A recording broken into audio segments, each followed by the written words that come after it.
Good afternoon, everyone. My name is wBradWeidema. I'm the Chief Safety and Mission Assurance Officer for the PACE project. So what does that mean? I'm the lead for the Safety and Mission Assurance team for the project. Here's the org chart that we've showed many times. My team is in the green there. So we have a team of several different disciplinary engineers, software assurance, quality engineers, reliability, safety, and we have a bunch of, that just shows our leads for the team, but I think at one point we had a full team of about 30.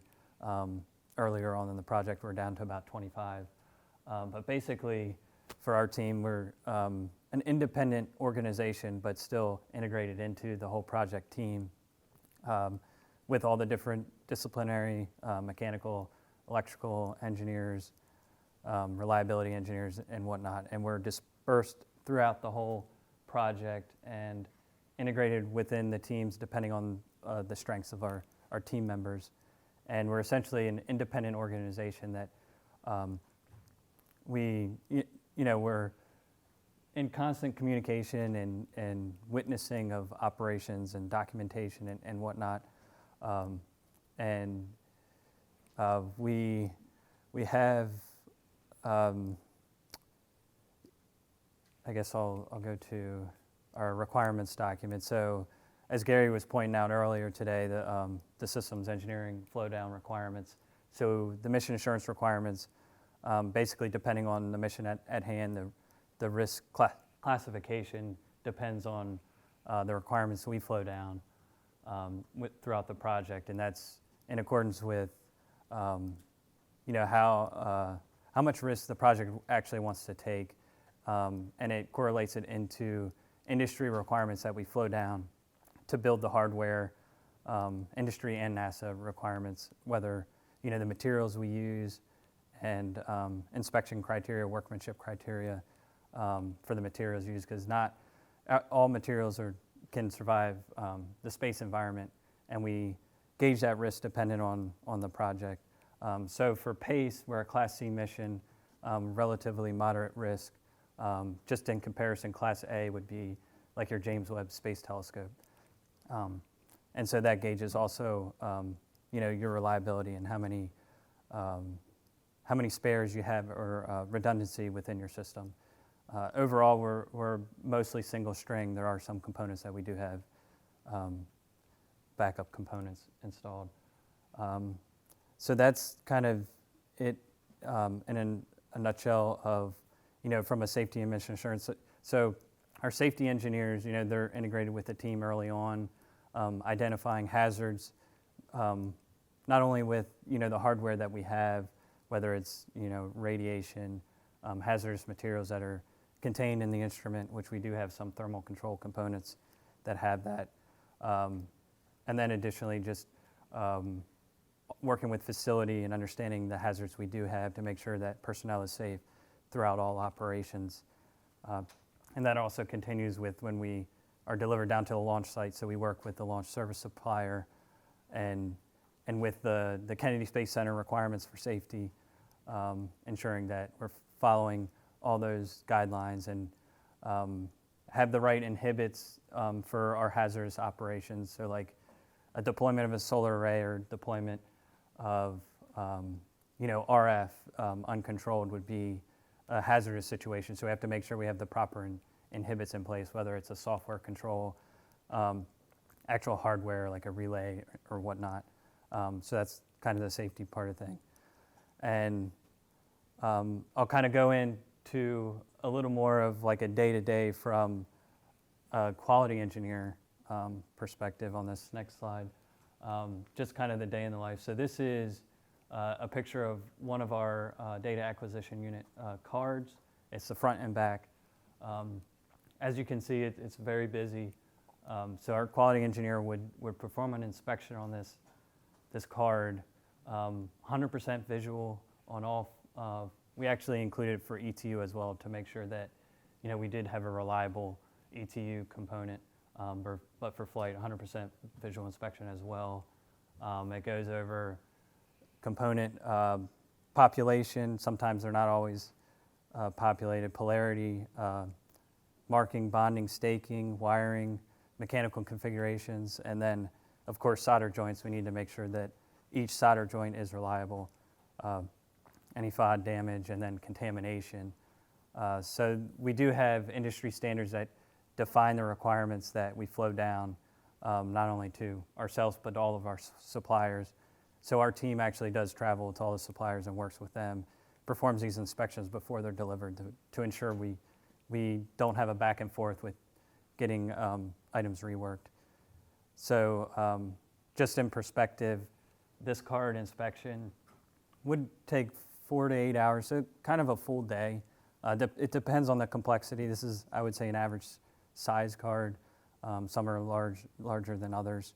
And then, of course, efficiency of the person doing the inspection. So as you can see, thousands of inspection points. So my next couple slides, I'll go into a couple of challenges that we've experienced throughout development on this project. So this one here was on a flight card. As you can see, I circled in red the component that was installed backwards. So it went through several rounds of inspection, actually 4 total visual, and then it got missed and went into test, and then as you can see, it fried under reverse bias voltage. So that's not what we want to see, so that's why we do have all these inspections in place. And as you can see, with all the details involved and human error, some things do go missed.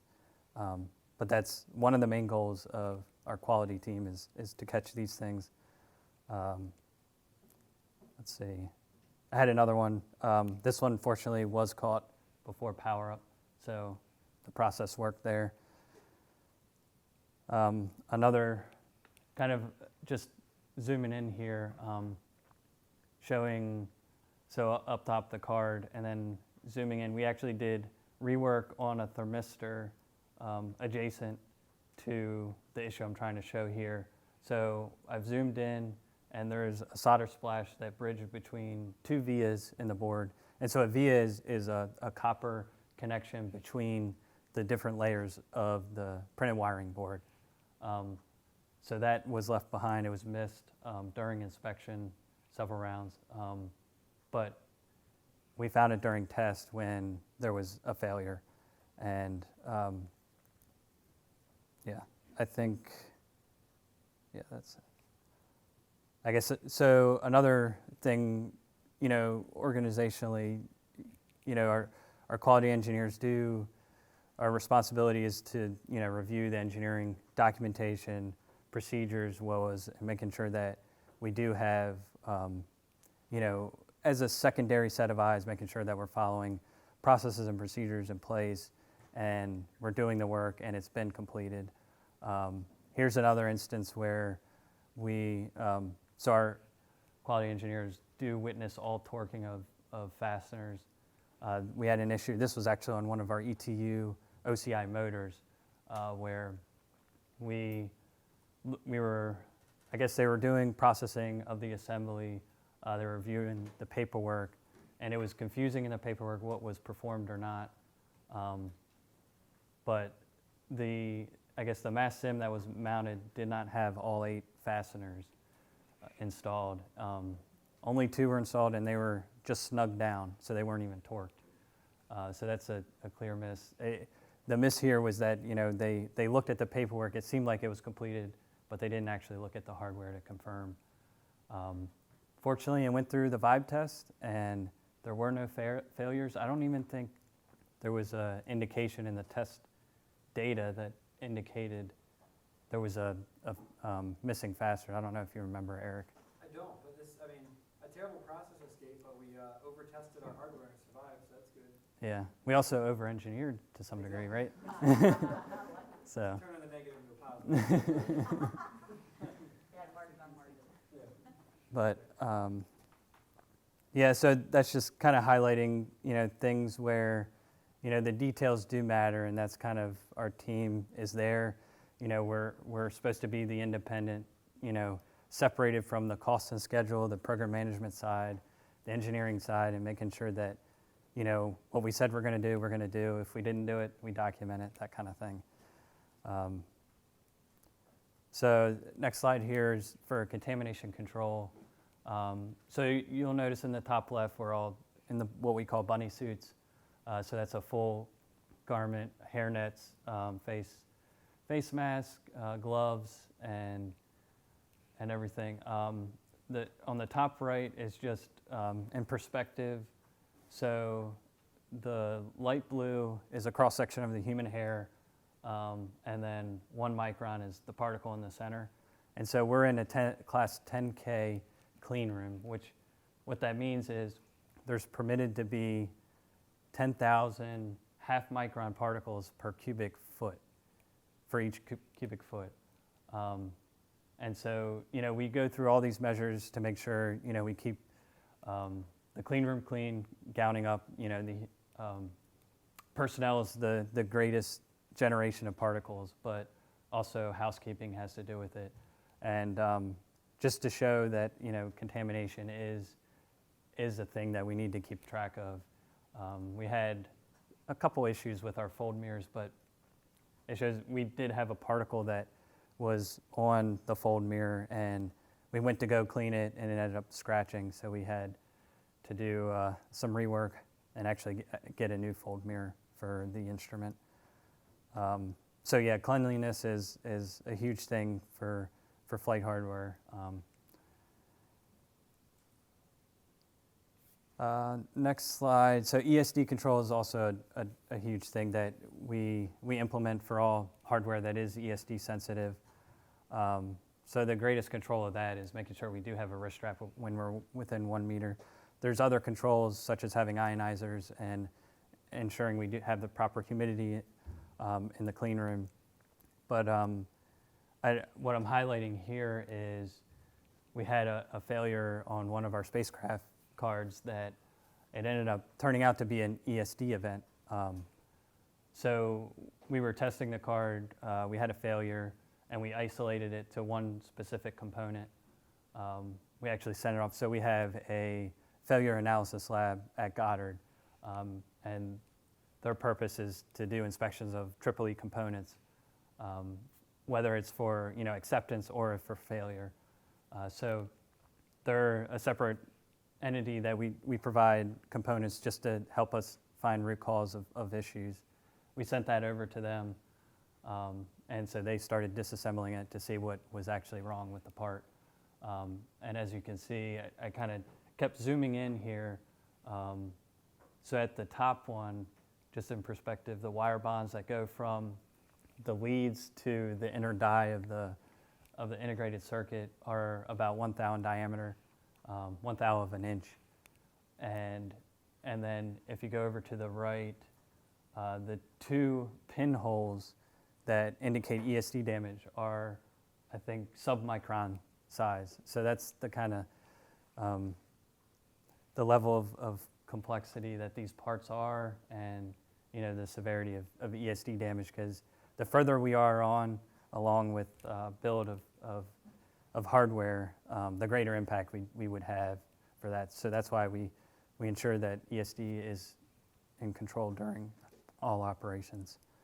And you should mention that the ESD is a scary event because it's a very small Mm-hmm. voltage or current that can go and leave these craters, and it's a latent defect. Mm-hmm. You can have a zap and think everything's fine, but then what you're dealing with is that reliability question. What did it damage, and what's the likelihood it's going to propagate further over 3 years, 10 years, whatever. Right. So yeah, it's a latent effect. Fortunately for this specific component, we found it upon first power up. We actually used the same component on 13 other cards in the spacecraft, and I think about 100 total. So we had a huge root cause analysis and risk assessment to determine, and I guess from the time we found this, it took about 9 months to get through this issue. But fortunately, there was no scheduled delay from the hardware side of things. We did this in parallel, and there was no reach back. So,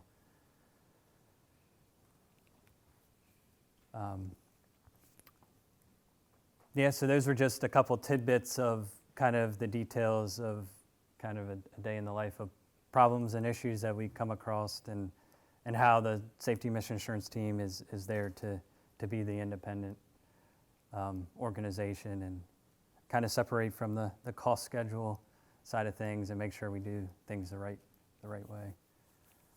That's all I have. Are there any questions? I have two questions that are a little bit related. First one is, how many people put eyes on all of those things? You said there are multiple like iterations of checking stuff like the solder spill. Mm-hmm. So how many people is that total? So a lot of times we get we have a manufacturer on center, but we also have a lot of suppliers that do it. So the supplier technician would be certified to do the work. So they would do the work and then their inspection. Then there would be someone independent at their facility, a QA or secondary. So that would be the second check. And then our organization, so one of our quality engineers would be the third check. And then a lot of times we'll have also the owner of the hardware, the electrical engineer or product design lead, as we call it, they'll do a visual as well. So 4 rounds. And then the next part is like, what kind of training do you get to spawn that kind of stuff? Yeah, so there is, it's called J Standard 001, but we have training courses that, it's part of our mission assurance requirements to make sure that, everyone on our team, not only doing the work, but the ones that are checking it are certified to those standards. And then we flow it down to all of our suppliers. So they have to be trained and certified to that specification and recertified every 2 years. Yep. Seeing all the contamination control and the challenge of cleaning the optics, I was wondering, how do you ensure that everything is clean, after the launch? I mean, are they protected, the optics, or? Yeah, so in storage, we typically keep them under nitrogen purge in a closed container. And then when they get removed before assembly, we do a visual inspection. If there is anything, we do have cleaning protocols to make sure that we don't scratch like we did on that one. But sometimes it does happen. So that's prior to installation. Then installation happens. We actually designed in a dry nitrogen purge subsystem into OCI and the spacecraft. And so throughout, once it gets integrated, it's under constant nitrogen purge, nearly 24/7, but we do have purge outages. So that's from the optics standpoint, that gives the positive pressure outside of the components on a continuous basis. And then always keep it in a clean room, in a controlled environment, humidity, temperature. Like even during the launch? Actually, up until T0, it'll be under clean air and purge. So I guess once launch happens, there could be something that does happen, but not much we can do there. So literally right up until the last second. Yeah, it just disconnects as it launches. Because at any point, we could get a scrub and then we have to back on down and come off the pad, right? So. But after you're up, you don't need to purge anymore. Not in space. Oh, in space. I'm saying when we're on the launch pad, yeah, if we get scrubbed, yep. Apparently we're tracking everything down to an inch in space. There you go. So, Yeah. probably. Anything else? Go ahead. Sure, go ahead. I was just kind of wondering how much time or money is put in the budget to make sure that all of this has you time to check everything, you time to fix anything that doesn't work, or get new electrical components, stuff like that. Yeah, I mean, we do budget early on in the project to have, the personnel staffed up, and then all of our procurements that we do to the suppliers, making sure that those requirements are flowed down. So that, yeah, it's early on in the project, the budget is reviewed, and then every year, even more often than that, it gets updated to make sure we do have the correct staffing to make sure we're supporting as the requirements state. But it's usually a day per inspection. Oh, for that, yeah. It can be challenging especially when there's a lot of parallel things and subsystems and suppliers. It is a challenge. So yeah, a lot of times, you know, early on before we have flight hardware on center at Goddard, you know, our quality engineers are all over the country and outside the country if needed to do these inspections. And like Brad said too, that their team is embedded in our teams as a standard practice. Yeah. So just like for a step up, you know, we know there are a certain number of steps to assemble something, turning the screw, doing this, one of the steps is inspection, so Yeah. it's built into the flow. Yep. Hopefully. Yep. Thanks, Thank you. So I just wanted to thank Brad and Beth and Eric and Veronica for coming here and mention, I know we have about 15 minutes left before you have to run off and get ready to go to the bus. So if you want, we brought some spacecraft parts down here.